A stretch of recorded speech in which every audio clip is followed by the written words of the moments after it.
Hello दोस्तों, welcome to my channel. मेरा नाम है सूर्य प्रकाश पांडे और इस लेक्चर में हम लोग पढ़ने वाले हैं हाइपर कॉन्जुगेशन का अगला पार्ट दोस्तों, जिसमें हम कार्बन फ्री रेडिकल में हाइपर कॉन्जुगेशन कैसे होता है और अल्कीन्स में हाइपर कॉन्जुगेशन कैसे होता है उसके बारे में डिस्कस करेंगे। अगर आप चैनल पर नए हैं तो सब्सक्राइब जरूर कर दीजिए। दोस्तों, इस लेक्चर में हाइपर कॉन्जुगेशन जो कार्बन फ्री रेडिकल है, सबसे पहले पिछला अगर आप लेक्चर देख के आएंगे तो हाइपर कॉन्जुगेशन आप समझेंगे क्या होता है।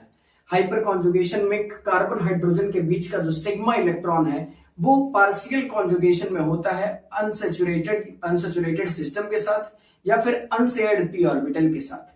यही चीज हमें अब एक हमने पढ़ चुके हैं कार्बोकैटायन में कैसे होता है हाइपर कॉन्जुगेशन, वो हम पिछले लेक्चर में पढ़ चुके हैं। इस लेक्चर में इन दोनों के बारे में हमें पढ़ना है और सबसे पहले एग्जांपल से समझते हैं। जैसे अगर मैं बात करूं दोस्तों, तो ये है आपका फ्री रेडिकल का सिस्टम। ये है आपके कार्बन और इसके ऊपर है फ्री रेडिकल और इसके जस्ट बगल में एक कार्बन है, उसका हाइब्रिडाइजेशन sp3 होना चाहिए और उसके पास हाइड्रोजन होने चाहिए। ये कार्बन फ्री रेडिकल के जस्ट बगल वाले कार्बन के पास का हाइब्रिडाइजेशन sp3 होना चाहिए और इसके पास कोई हाइड्रोजन होना चाहिए। ये बात जरूरी है हाइपर कॉन्जुगेशन के केस में। अब यही जो दोस्तों कार्बन और हाइड्रोजन के बीच में जो ये सिग्मा बॉन्ड है, यही इलेक्ट्रॉन जो होता है वो कॉन्जुगेशन में होता है किसके साथ, इसके साथ। अगर इस कार्बन का हाइब्रिडाइजेशन में बोलूं तो sp2 होगा और sp2 है तो इस कार्बन के पास एक p ऑर्बिटल जो है वो हाइब्रिडाइजेशन में नहीं है, उसी को हम बोलते हैं अनशेयर्ड p ऑर्बिटल या फिर बोलते हैं अनहाइब्रिड p ऑर्बिटल। इस कार्बन का हाइब्रिडाइजेशन sp2 है ना, तो इस कार्बन के पास एक p ऑर्बिटल बचा हुआ है और उसी p ऑर्बिटल में ये सिग्मा इलेक्ट्रॉन शेयरिंग में जाता है, पार्शियल कॉन्जुगेशन में जाता है और जिसकी वजह से ये पूरा सिस्टम चलता है। अब कैसे होता है वो मैं बता देता हूं। देखो, इसमें क्या होगा कि ये जो इलेक्ट्रॉन होगा वो टूटेगा और जनरेट करेगा फ्री रेडिकल। यहां पर एक फ्री रेडिकल आएगा और ये हाइड्रोजन, देखो ये बॉन्ड टूटा, तो यहां पर फ्री रेडिकल जनरेट हुआ और इस कार्बन पे फ्री रेडिकल आया। ये फ्री रेडिकल और ये फ्री रेडिकल दोस्तों मिलकर के यहां पर क्या बना लेंगे, डबल बॉन्ड बना लेंगे। ये बात समझ में। इसी तरीके से दूसरे में ये हाइड्रोजन का बॉन्ड टूटेगा, एक फ्री रेडिकल ये वाला जनरेट होगा, तो देखो ये बीच वाला हाइड्रोजन निकल गया यहां से फ्री रेडिकल के फॉर्म में और इस कार्बन पर जो फ्री रेडिकल आया और ये कार्बन मिलाकर के यहाँ क्या बना लेंगे, डबल बॉन्ड बना लेंगे। इसी तरीके से तीसरा वाला हाइड्रोजन निकला फ्री रेडिकल के फॉर्म में और यहाँ पर भी क्या आ जाएगा, डबल बॉन्ड आ जाएगा। दोस्तों कोई दिक्कत इसमें हो तो बताना मुझे। यहाँ पर ये क्या है, CH2 है, यहाँ पर CH2 है, यहाँ पर भी क्या है, CH2 है। अब यही देखो ये कितने हाइपर कॉन्जुगेटिंग स्ट्रक्चर ये बन गए। अब जैसे हम लोग दोस्तों रेजोनेंस में रेजोनेंस हाइब्रिड बनाते थे या रेजोनेंस जब हम पढ़ते थे उसमें बहुत सारे रेजोनेटिंग स्ट्रक्चर बनते थे और फिर उन सभी रेजोनेटिंग स्ट्रक्चर का एक रेजोनेंस हाइब्रिड होता था। उसी तरीके से इस हाइपर कॉन्जुगेशन में बहुत सारे हाइपर कॉन्जुगेटिंग स्ट्रक्चर बनेंगे और इन सभी हाइपर कॉन्जुगेटिंग स्ट्रक्चर का एक क्या होगा, हाइपर कॉन्जुगेट हाइब्रिड होगा। अब हाइपर कॉन्जुगेट हाइब्रिड कैसे बन रहा है वो देखना।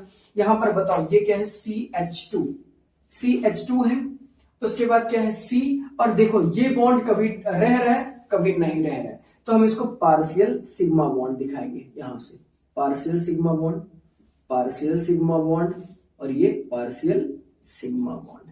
अच्छा यहां पर बताओ, यहां पर कभी सिंगल बॉन्ड रह रहा है तो कभी क्या रह रहा है, डबल बॉन्ड, इसलिए यहां पर क्या रहेगा, पार्शियल डबल बॉन्ड रहेगा। ये बात समझ में आया कि नहीं है। अब बताओ फ्री रेडिकल की अगर मैं बात करूं तो कभी फ्री रेडिकल इस कार्बन पे है, कभी देखो यहां पर हाइड्रोजन पे, तो हम यहां पर दिखाएंगे पार्शियल फ्री रेडिकल और यहां पर भी क्या रहेगा, पार्शियल फ्री रेडिकल। ये बात समझ में आई होगी मुझे लगता है। तो ये इसका क्या है, पूरा स्ट्रक्चर है कार्बन फ्री रेडिकल में। इस तरीके से होता है हाइपर कॉन्जुगेशन। फिर से दोस्तों अगर आप ये लेक्चर पहली बार देख रहे हैं तो हाइपर कॉन्जुगेशन का इससे जस्ट पहले वाला लेक्चर आप जरूर देखें। अब आते हैं दोस्तों हाइपर कॉन्जुगेशन इन अल्कीन्स में बताओ इस कार्बन का हाइब्रिडाइजेशन क्या है, sp2 है। इस कार्बन का हाइब्रिडाइजेशन क्या है, sp2 है। sp2 हाइब्रिडाइजेशन है तो पक्का है इन दोनों कार्बन के पास एक ऐसा p ऑर्बिटल है जो कि अनशेयर्ड है या फिर अनहाइब्रिड है और यहां पर कार्बन हाइड्रोजन के बीच का जो इलेक्ट्रॉन है वो सिग्मा इलेक्ट्रॉन है। यही सिग्मा इलेक्ट्रॉन जो होता है वो कॉन्जुगेशन में होता है इस अनशेयर्ड p ऑर्बिटल के पास, अनशेयर्ड p ऑर्बिटल में जो कि इन कार्बन के पास है। जैसे मैं अगर बात करूं कि ये कार्बन का हाइब्रिडाइजेशन sp2 है तो इसके पास एक क्या होगा, अनशेयर्ड या अनहाइब्रिड p ऑर्बिटल होगा। ऐसे इस कार्बन के पास भी है जैसे इसके अगर मैं ऑर्बिटल डायग्राम बनाऊं दोस्तों, तो ये देखो कार्बन के पास ये कार्बन और हाइड्रोजन का ये बॉन्ड है। अब यही जो इलेक्ट्रॉन है इसका ये पार्शियल कॉन्जुगेशन में है इस अनशेयर्ड पी ऑर्बिटल से, और यही प्रोसेस तो हाइपर कॉन्जुगेशन है। हाइपर कॉन्जुगेशन का मतलब कि कार्बन हाइड्रोजन के बीच में मौजूद जो सिग्मा इलेक्ट्रॉन है वो पार्शियल कॉन्जुगेशन में होता है किसके साथ, अनशेयर्ड पी ऑर्बिटल के साथ या अनहाइब्रिड पी ऑर्बिटल के साथ, है ना। यही तो हम पढ़ते हैं डेफिनेशन में। तो अगर मैं बात करूं यहां पर तो देखो होगा क्या, यहां पर ये बॉन्ड ये हाइड्रोजन टूटेगा और एक सिग्मा इलेक्ट्रॉन, एक सिग्मा बॉन्ड में कितने इलेक्ट्रॉन, 2 सिग्मा इलेक्ट्रॉन, ये सिग्मा इलेक्ट्रॉन दोनों आ जाएंगे इस कार्बन पे और ये पाई बॉन्ड पुश होगा इस कार्बन पे रिपल्सन की वजह से। तो इस कार्बन पर negative with lone pair generate होगा दोस्तों, पर ये H+ के फॉर्म में निकल जाएगा। अब यहां पर देखो ये जो कार्बन है इस पर आया negative charge with lone pair या नेगेटिव चार्ज और दोनों इलेक्ट्रॉन आए सिग्मा के, तो इस कार्बन के और इस कार्बन पे जब इन दोनों के बीच का बॉन्ड टूटा तो इस पे आया होगा प्लस और इस पे आया ये कार्बन का नेगेटिव विथ लोन पेयर। तो ये प्लस और माइनस मिलकर के यहाँ पर डबल बॉन्ड बना लेंगे, H+ निकल जाएगा और इस कार्बन पे क्या आ जाएगा, कार्बन पर क्या आ जाएगा, negative charge with lone pair आ जाएगा। जब भी दोस्तों एक चीज समझना, अगर नेगेटिव के साथ लोन पेयर आता है तो हम उसको ऐसे दिखाते हैं सिंपली, एक बॉन्ड एक नेगेटिव चार्ज उसके नीचे 2 इलेक्ट्रॉन, इस तरीके से कुछ दिखाते हैं। तो नेगेटिव विथ लोन पेयर कुछ इस तरीके से दिखाते हैं। ये बात समझ में आई। अब अगले टॉपिक पे चलते हैं दोस्तों, इसको समझना। एक पहला हाइड्रोजन का हमने इस तरीके से दिखाया, ये पहला हाइपर कॉन्जुगेटिंग स्ट्रक्चर हो गया। इसी तरीके से दूसरा अगर ये दिखाना हो तो हम इसको ऐसे दिखाएंगे, CH2 minus with lone pair single bond CH double bond C। अब ये हाइड्रोजन कौन सा, दूसरा वाला हाइड्रोजन टूटा तो यहां पर जनरेट हो गया H+। इसी तरीके से तीसरा हाइपर कॉन्जुगेटिंग स्ट्रक्चर भी बनेगा, CH2 minus with lone pair single bond CH double bond CH और ये हाइड्रोजन और ये तीसरा हाइड्रोजन इस तरीके से निकलेगा। ये बात समझ में आई। तो ये रेजोनेटिंग स्ट्रक्चर्स हैं इसके। अगर फिर वही चीज जैसे रेजोनेंस बनाते थे तो रेजोनेटिंग स्ट्रक्चर बनता था, फिर लास्ट में रेजोनेंस हाइब्रिड बनाते थे, वैसे यहाँ पर हाइपर कॉन्जुगेट हाइब्रिड बनाना है हमें। अब बताओ ये CH2 है, देखो कभी डबल बॉन्ड यहाँ है तो कभी डबल बॉन्ड इन दोनों कार्बन के बीच में, मतलब डबल बॉन्ड अभी यहाँ है लेकिन इन तीनों में डबल बॉन्ड यहाँ है। तो पहली बात तो यहाँ पर पार्शियल डबल बॉन्ड होगा क्योंकि दोनों जगह बॉन्ड दिख रहे हैं। ये बात समझ में है।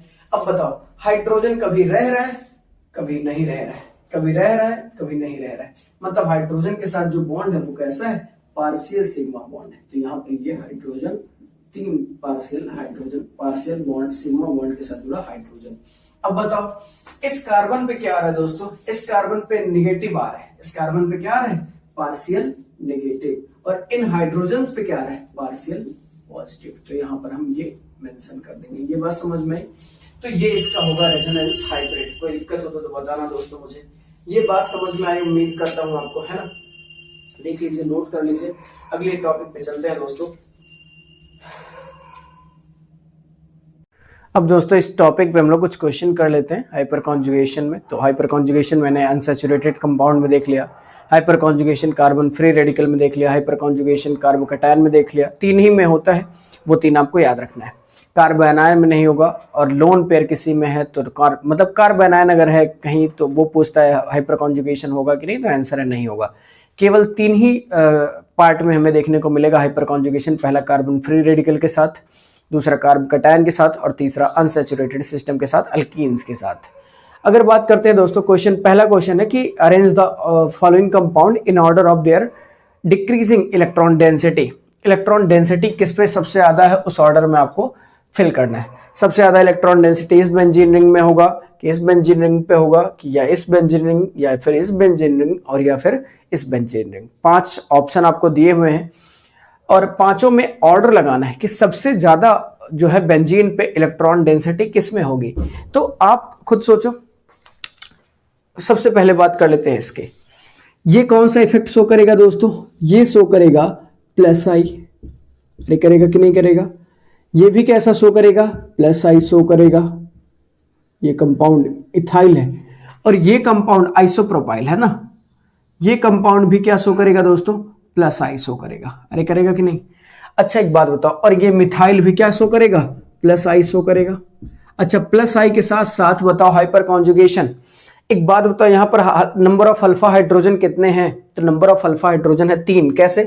यहाँ देखो, अगर हम नंबर ऑफ अल्फा हाइड्रोजन की बात करें तो ये बेंजीन है, बेंजीन ऐसे कुछ होता है बॉन्ड ना, बेंजीन के ऊपर है ये CH3। बताओ, ये डबल बॉन्ड से जुड़ा ये कार्बन डबल बॉन्ड है ना, और ये कार्बन, तो ये अल्फा कार्बन हो गया। और अल्फा कार्बन के पास हाइड्रोजन कितना? तो 3 अल्फा हाइड्रोजन इसके पास है ना। तो इस कंपाउंड में यहां देखो, इस कंपाउंड में अल्फा हाइड्रोजन कितने? हाइपर कॉन्जुगेशन भी है तो अल्फा हाइड्रोजन कितने हैं इसमें? अल्फा हाइड्रोजन है 3। इस कंपाउंड में कितने अल्फा हाइड्रोजन है? देखो ये बेंजीन है, अगर इसका मैं बॉन्ड बनाऊं तो इस तरीके से इसमें बॉन्ड। तो बात बताओ, ये हो गया अल्फा कार्बन, और अल्फा कार्बन से जुड़ा हाइड्रोजन कितना है? 1। तो अल्फा हाइड्रोजन इसमें कितना है? 1। इसमें अल्फा हाइड्रोजन है क्या दोस्तों? नहीं, अल्फा हाइड्रोजन है 0। क्यों भाई, क्यों ऐसा है? तो देखो बताओ, ये है डबल बॉन्ड, ये सिंगल बॉन्ड, ये सिंगल बॉन्ड। डबल बॉन्ड से जुड़ा कार्बन जो होता है अल्फा कार्बन होता है, और अल्फा कार्बन के पास कोई हाइड्रोजन नहीं है। अच्छा यहाँ बताओ, यहाँ अल्फा हाइड्रोजन कितने हैं? तो बताओ, ये डबल बॉन्ड है, डबल बॉन्ड से जुड़ा कार्बन जो है वो अल्फा कार्बन, ये वाला कार्बन कैसा है? अल्फा कार्बन है। और अल्फा कार्बन के पास कितने हाइड्रोजन? 2। तो अल्फा हाइड्रोजन यहाँ कितने हैं? 2। ये बात समझ में आया? तो यहाँ पर अल्फा हाइड्रोजन है 3, यहाँ पर है 2, यहाँ पर है 1, यहाँ पर है 0, और यहाँ पर कोई ग्रुप ही नहीं। अच्छा एक बात बताओ दोस्तों, अगर हमें बेंजीन रिंग पे इलेक्ट्रॉन डेंसिटी बढ़ाना होता है तो हम ऐसे ग्रुप या एटम को ऐड करते हैं जिनका इफेक्ट +R हो या +I हो या +H हो। H हाइपर कॉन्जुगेशन भी 2 तरीके का होता है, लेकिन हमें एक ही तरीके का समझना है दोस्तों। सिंपली हाइपर कॉन्जुगेशन शो करने वाला कोई ग्रुप लगा दो, या फिर कोई +I लगा दो, या फिर कोई +R या +M लगा दो, वो इलेक्ट्रॉन डेंसिटी डोनेट करेगा तो बेंजीन पे बढ़ जाएगा इलेक्ट्रॉन डेंसिटी। यहां पर कोई ग्रुप नहीं है, यहां पर ग्रुप है तो +I है, अल्फा हाइड्रोजन 0, मतलब हाइपर कॉन्जुगेशन तो नहीं शो करेगा, लेकिन +I है इसमें। यहां पर +I और अल्फा हाइड्रोजन दोनों है, +I अल्फा हाइड्रोजन दोनों है, तो +I अल्फा हाइड्रोजन दोनों, मतलब इसमें +I भी है और हाइपर कॉन्जुगेशन में भी है। यहाँ पर कोई हाइपर कॉन्जुगेशन नहीं है, ना तो कोई अल्फा हाइड्रोजन है, ना तो कोई इंडक्टिव इफेक्ट शो करने वाला ग्रुप है। यहाँ पर इंडक्टिव इफेक्ट शो हो रहा है, लेकिन अल्फा हाइड्रोजन यानी हाइपर कॉन्जुगेशन नहीं है इसमें। अब एक चीज मैं पहले क्लियर कर दूं दोस्तों, कि अगर आपको कभी सेलेक्ट करना हो हाइपर कॉन्जुगेशन और इंडक्टिव इफेक्ट में, तो आप हाइपर कॉन्जुगेशन को ज्यादा प्रायोरिटी देना as comparison to inductive effect. अब बताओ, सबसे पहले हम किसको प्रायोरिटी देंगे? हाइपर कॉन्जुगेशन को। बताओ, इन तीनों में हाइपर कॉन्जुगेशन है और इंडक्टिव इफेक्ट दोनों है, इसमें हाइपर कॉन्जुगेशन ही नहीं है, तो हाइपर कॉन्जुगेशन वाले जो ऑप्शन है उनको हम पहले देखेंगे। अब बताओ, इन तीनों में हाइपर कॉन्जुगेटिंग हाइड्रोजन किसके पास सबसे ज्यादा? दूसरे के पास, तो हम कहेंगे ऑर्डर में दूसरा पहले आएगा। फिर किसके पास है दोस्तों? अल्फा हाइड्रोजन 2 है इसमें, तो हम कहेंगे दूसरे के बाद तीसरा ऑप्शन, और फिर चौथे में हम कहेंगे चौथा ऑप्शन। अब बताओ दोस्तों, 5वें ऑप्शन में और पहले ऑप्शन में यहां पर कोई इंडक्टिव इफेक्ट ही नहीं है, यहां पर इंडक्टिव इफेक्ट है, तो हम यहां पर 5वें को रख देंगे और फिर पहले को रख देंगे। तो सबसे ज्यादा इलेक्ट्रॉन डेंसिटी किस बेंजीन रिंग पे होगा? दूसरे में, फिर होगा तीसरे वाले बेंजीन रिंग पे, फिर इस बेंजीन रिंग पे होगा, फिर इस पे, और फिर इस पे होगा। ये बात समझ में आई?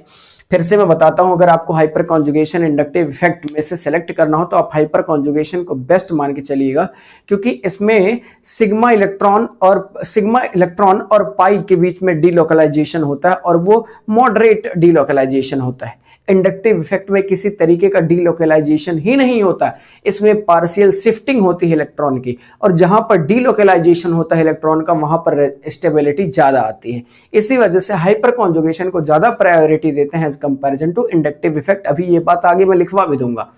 तो पहले ये ऑप्शन समझ में आया होगा, मुझे उम्मीद है आपको। अब अगले पार्ट पे चलते हैं दोस्तों। दूसरा क्वेश्चन है कि न्यूक्लियोफिलिसिटी ऑर्डर। अब हम ऑर्डर लगाने से पहले तो ये जान लें न्यूक्लियोफिलिसिटी होता क्या है। न्यूक्लियोफिलिसिटी का मतलब न्यूक्लियस को अट्रैक्ट करने की क्षमता, या पॉजिटिव कोई ऐसा ग्रुप या एटम जो इलेक्ट्रॉन ढूंढते आ रहा है उसको अट्रैक्ट करने की क्षमता। या यूं कह लें, अगर मैं कहूं मेरी न्यूक्लियोफिलिसिटी ज्यादा है, मतलब मैं न्यूक्लियोफाइल को अट्रैक्ट आज ज्यादा अच्छे से करूंगा। अब तुम बताओ मुझे भाई कि न्यूक्लियोफाइल को मैं अगर अट्रैक्ट कर रहा हूं तो मेरे में ऐसी क्या क्वालिटी है कि मैं पॉजिटिव को अट्रैक्ट कर रहा हूं। इसका मतलब मेरे ऊपर नेगेटिव चार्ज ज्यादा है, इसीलिए मैं पॉजिटिव को अट्रैक्ट कर रहा हूं। इसका मतलब अगर किसी कंपाउंड की न्यूक्लियोफिलिसिटी ज्यादा रखनी है ना तो उस पर इलेक्ट्रॉन डेंसिटी ज्यादा कर दो। अगर मेरा न्यूक्लियोफिलिसिटी ज्यादा है इसका मतलब मेरे ऊपर नेगेटिव चार्ज ज्यादा है, तभी मेरा न्यूक्लियोफिलिसिटी ज्यादा है, तभी मैं पॉजिटिव चार्ज वाले को खींच पा रहा हूं। इसका मतलब समझ में आया? इसका मतलब अगर मैं बोलूं कि इस पर हमें, जैसे इसका ऑर्डर मैंने क्या बोला कि इन पांचों में बताओ बेंजीन रिंग पे सबसे ज्यादा इलेक्ट्रॉन डेंसिटी किसमें? Arrange the order in the increasing या decreasing order of electron density at benzene ring. यहां पर उसी को दूसरे वर्ड में बोला न्यूक्लियोफिलिसिटी। न्यूक्लियोफिलिसिटी का मतलब यही दोस्तों कि न्यूक्लियोफाइल को अट्रैक्ट करना है, मतलब पॉजिटिव चार्ज को अट्रैक्ट करना है। ये बात समझने में आई? और पॉजिटिव को अट्रैक्ट हम तभी करेंगे जब हमारे ऊपर नेगेटिव ज्यादा हो। इसका मतलब बेंजीन पर इलेक्ट्रॉन डेंसिटी ज्यादा तो उसकी न्यूक्लियोफिलिसिटी ज्यादा। अगर बेंजीन के ऊपर इलेक्ट्रॉन डेंसिटी ज्यादा तो उसकी न्यूक्लियोफिलिसिटी ज्यादा, यही हमें करना है। इसका मतलब अगर हम बेंजीन के ऊपर इलेक्ट्रॉन डेंसिटी का ऑर्डर लगा लें तो फिर हमें पता चल जाएगा क्या? उसकी न्यूक्लियोफिलिसिटी।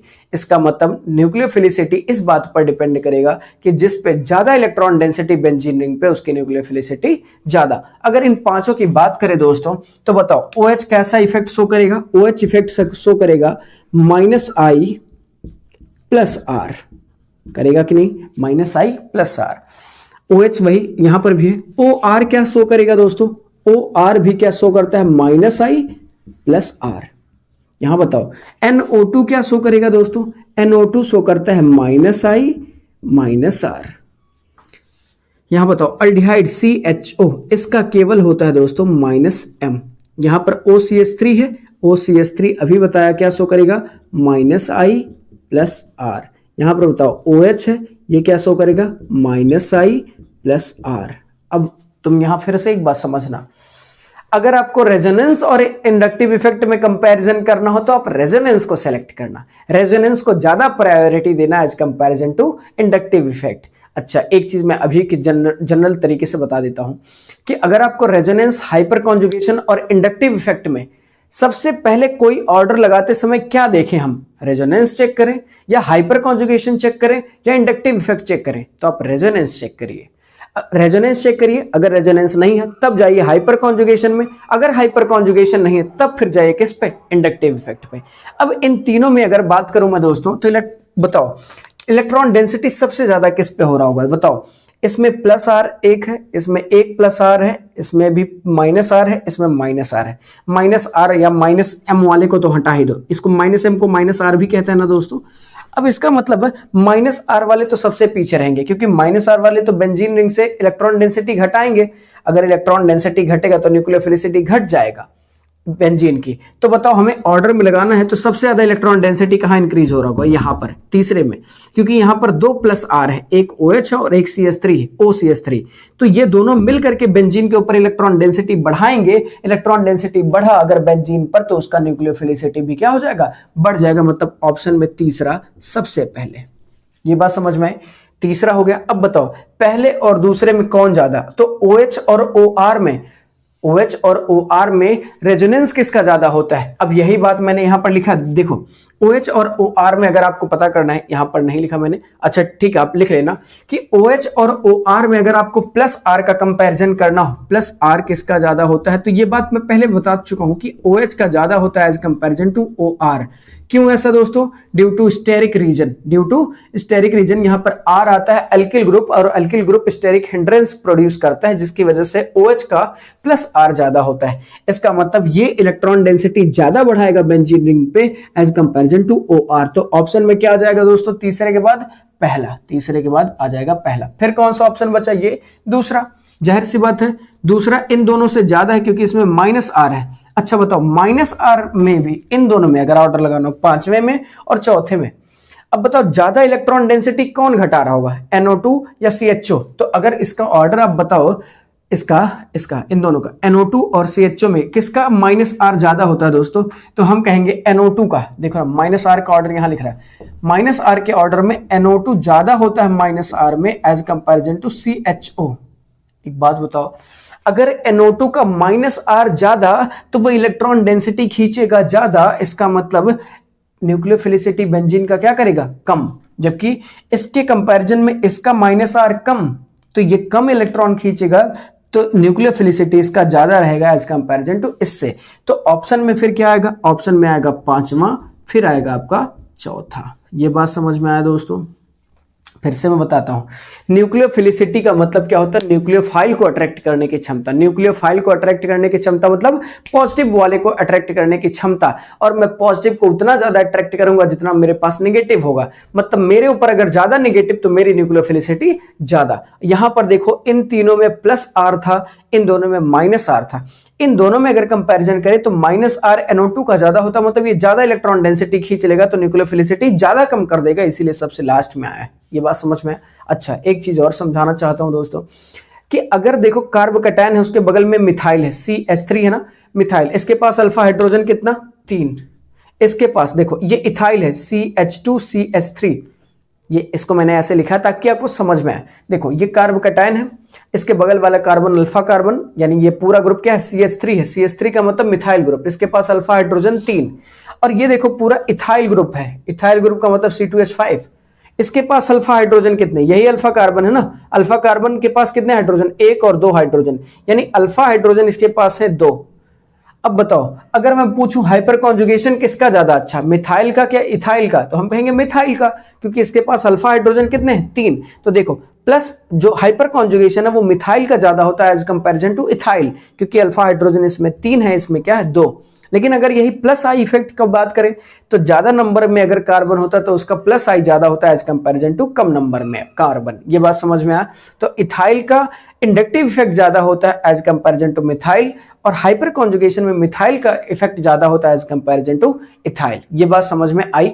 ये बात नोट करके आप लिख लेना। अब बात कर लेते हैं दोस्तों एक और क्वेश्चन की। यहां पर भी वही न्यूक्लियोफिलिसिटी का ऑर्डर लगाना है, इस पे लगा है CHO यानी अल्डिहाइडिक ग्रुप, और इस पे लगा OCOCH3, OC double bond OCH3, ये पार्ट लगा हुआ एस्टर है एक तरीके से, है ना।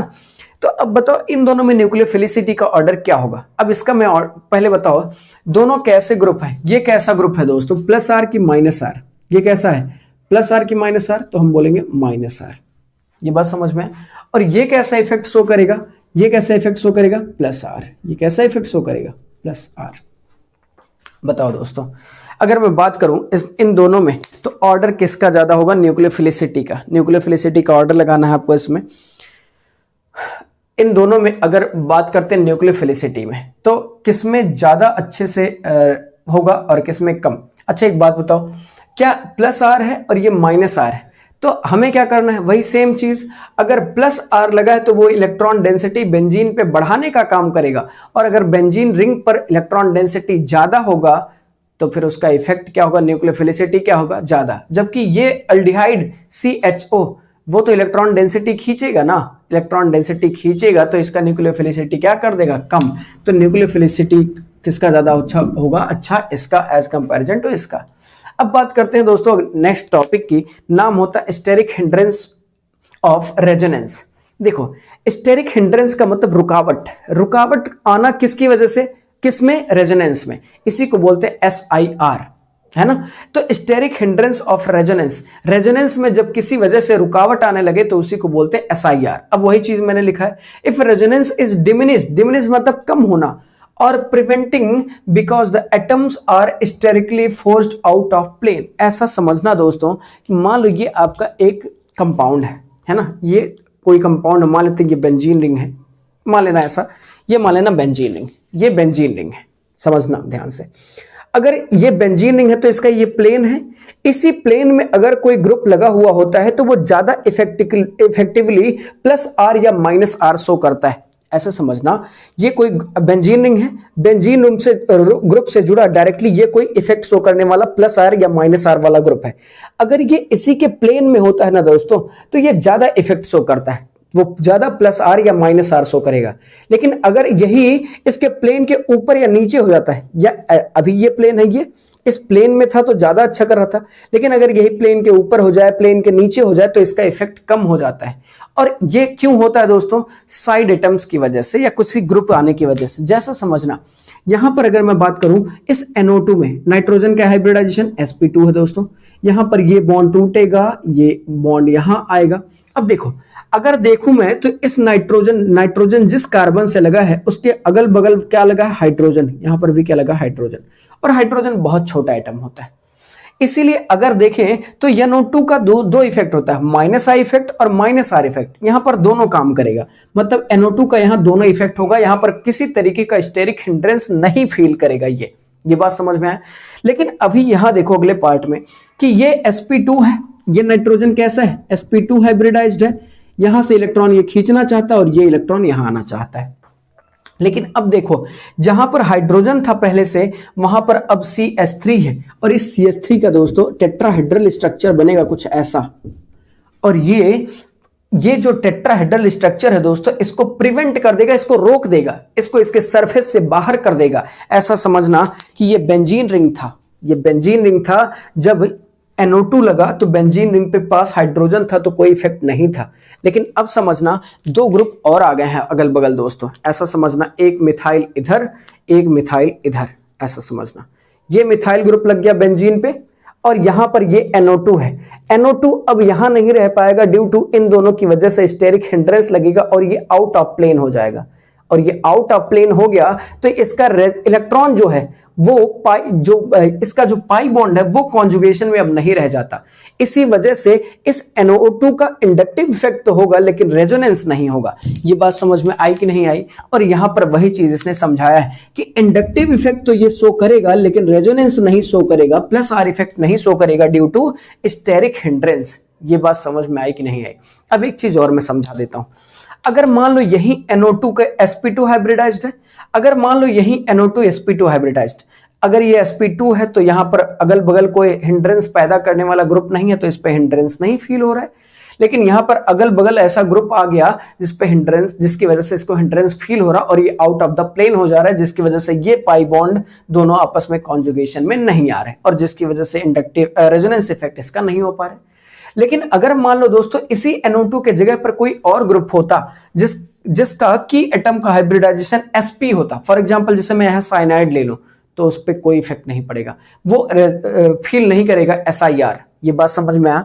इसका मतलब आपको एक चीज याद रखना है कि ये जो की एटम है इसका हाइब्रिडाइजेशन अगर sp2 है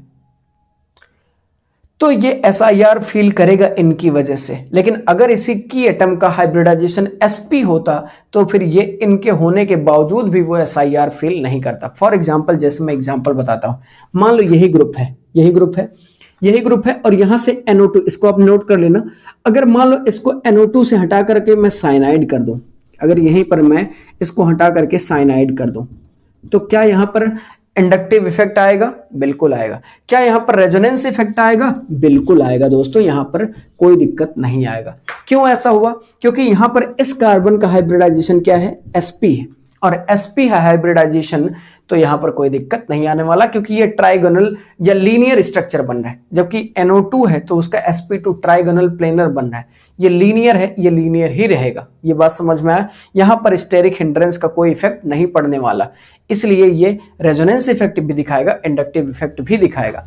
इसका मतलब ये जो बेंजीन से जुड़ा की एटम है अगर उस पर sp2 आता है तो इन सब का स्टेरिक हिंड्रेंस पड़ेगा, अगर sp आता है तो स्टेरिक हिंड्रेंस नहीं पड़ेगा। ये बात समझ में आई होगी उम्मीद करता हूं। अब आगे चलते हैं दोस्तों। इसमें कोई दिक्कत आपको हो तो बता देना मुझे, डाउट में आप डाउट कमेंट सेक्शन में आप भेजते रहना। अच्छा मान लो यहीं पर NH2 होता दोस्तों तो क्या होता? अगर मान लो यहीं पर NH2 होता तो क्या हिंड्रेंस होता? अगर NH2 होता तो फिर देखो, अगर मान लो NH2 होता, यहां पर इसको मिटा दूं मैं, देखना, अगर मान लो यही NH2 होता तो भी इसका हाइब्रिडाइजेशन क्या होता? इस नाइट्रोजन का हाइब्रिडाइजेशन sp2 होता ना, तो फिर यहां पर हिंड्रेंस होता कि नहीं होता? तब भी नहीं होता दोस्तों, क्योंकि ये जो बगल में ग्रुप जुड़े हुए हैं ना, ये डायरेक्ट इस बेंजीन रिंग से कॉन्जुगेशन में नहीं है और ये बहुत छोटा ग्रुप है, एक तरीके से नाइट्रोजन का लोन पेयर इसमें रेजोनेंस में है। ये बात समझ में आई? तो यहां पर भी रेजोनेंस इफेक्ट होगा और इंडक्टिव इफेक्ट दोनों आएगा। बस आपको एक चीज याद रखना है, मैं कुछ बता देता हूं जो आप याद रखना कि इनकी वजह से यहां पर SIR होगा। ये नोट कर लेना, मैं बता देता हूं कौन कौन रहेगा तो SIR होगा, कौन कौन रहेगा तो नहीं होगा। इसको मैं बिठाता हूं दोस्तों, ध्यान से सुनना। बस मैं कुछ एग्जाम्पल लिखता हूं जिनकी वजह से SIR होगा और जिनकी वजह से SIR नहीं होगा। पहला एग्जाम्पल अगर मैं बात करूं, पहला NO2 हो गया, NO2CH। जैसे मैं बात करूं अगर NO2 हो गया तो भी होगा। फॉर एग्जाम्पल अगर C डबल बॉन्ड OOH हो गया, ये भी SIR फील करेगा। ये सब, इसका हाइब्रिडाइजेशन क्या होगा दोस्तों? sp2। इसका हाइब्रिडाइजेशन क्या होगा दोस्तों? sp2। इसके अलावा और अगर मैं बात करूं दोस्तों, तो ये पहला हो गया NO2, दूसरा हो गया C डबल बॉन्ड OOH यानी कार्बोक्सिलिक ग्रुप हो गया। अगला अगर मैं बात करूं दोस्तों, तो ऐसे ले लेना एस्टर वाला भी ऐसा, जिसकी वजह से ये फील करेगा, ये भी SIR फील करेगा, हिंड्रेंस फील करेगा अगर कोई साइड में एटम या ग्रुप आता है तो। अगला बात करें तो NR2 ले लेना जरूर, ये जरूर याद रखना है, NR2 RR। ये जितने हैं दोस्तों, ये सब SIR फील करेंगे, SIR फील करेंगे अगर कोई साइड एटम, ये बेंजीन के पास अगर वो मिथाइल ग्रुप या इथाइल ग्रुप ऐसा आता है तब, ये बात समझ में। लेकिन अगर आपका साइनाइड हो, C ट्रिपल बॉन्ड N हो, NH2 हो, ये सब दोस्तों SIR फील नहीं करेंगे, ये बात समझ में। या फिर OH हो, ये तीन आप याद रखना खास तौर पे, OH, तो ये तीन आपका SIR फील नहीं करेंगे, SIR डजंट फील, है ना। मतलब इनको कोई फर्क नहीं पड़ता कि बेंजीन के इनके अगल बगल कौन सा ग्रुप आया, लेकिन इन सबको फर्क पड़ता है, ये बात समझ में आई।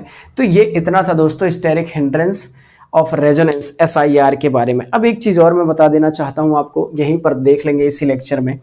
अगर मैं बात करूं दोस्तों कि हम जब कंपेयर करते हैं, थोड़ा सा 1 मिनट का बस और टॉपिक है, आप उसको देख लेते हैं, फिर अगला जो टॉपिक होगा दोस्तों वो पूरा हम चलेंगे। एरोमेटिसिटी क्या होता है, एंटी एरोमेटिक क्या होता है, नॉन एरोमेटिक क्या होता है, ये सब चेक करेंगे। उसके बाद हकल्स रूल क्या होता है, ये सब। अब एक चीज समझना दोस्तों, अगर हमें पता करना है सिंपली कि कंपैरिजन, जैसे हमारे सामने आ जाता है कि भाई रेजोनेंस देखें कि हाइपर कॉन्जुगेशन देखें या फिर इंडक्टिव इफेक्ट देखें, तो उसमें हमें समझ में नहीं आता। मैं एक हेडिंग डाल लेना comparison of resonance effect, hyper conjugation and inductive effect. आप हेडिंग डालना comparison of resonance, hyper conjugation and inductive effect. अब मैं समझाता हूं, देखना, उसके नीचे लिखना ये देखो। अगर इंडक्टिव इफेक्ट, हाइपर रेजोनेंस देखना है, आर इफेक्ट देखें हम, साथ ही में देखते हैं क्या आपका हाइपर कॉन्जुगेशन, और देखते हैं तीसरा इंडक्टिव इफेक्ट, आई इफेक्ट। यहां पर बताओ दोस्तों, रेजोनेंस इफेक्ट में क्या होता है दोस्तों, तो यहां पर होता है डीलोकेलाइजेशन ऑफ पाई इलेक्ट्रॉन्स। क्या होता है दोस्तों यहां पर? Delocalisation of pi electrons. और यहां पर पाई कॉन्जुगेशन होता है। कैसा कॉन्जुगेशन होता है दोस्तों? पाई कॉन्जुगेशन होता है, या पाई डीलोकेलाइजेशन होता है, पाई डीलोकेलाइजेशन। और ये डीलोकेलाइजेशन कैसा होता है दोस्तों? स्ट्रॉन्ग होता है। कैसा होता है? स्ट्रॉन्ग। जबकि हाइपर कॉन्जुगेशन में अगर हम बात करें, इसमें अगर हम बात करते हैं, तो यहां पर क्या होता है दोस्तों? डीलोकेलाइजेशन ऑफ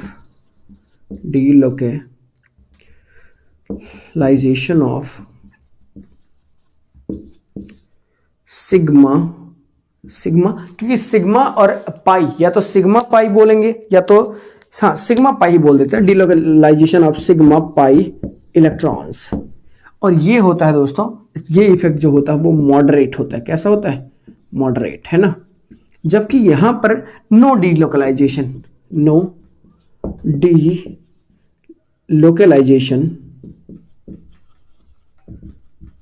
मतलब किसी तरीके का डीलोकेलाइजेशन नहीं होगा।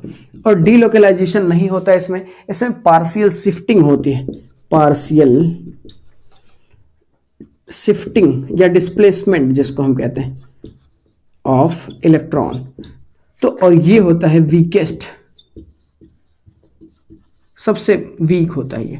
तो अगर हमें समझना है दोस्तों कि हम कौन सा इफेक्ट सबसे पहले लगाएं, तो हम रेजोनेंस इफेक्ट पहले देखते हैं, फिर हाइपर कॉन्जुगेशन देखते हैं, और फिर इंडक्टिव इफेक्ट देखते हैं। इसीलिए हम जनरली, मतलब ऐसा रूल है, मतलब रूल नहीं है कोई, जनरली हम ऐसा समझते हैं कि पहले ये देखो, फिर ये देखो, फिर ये देखो। ये बात समझ में आई?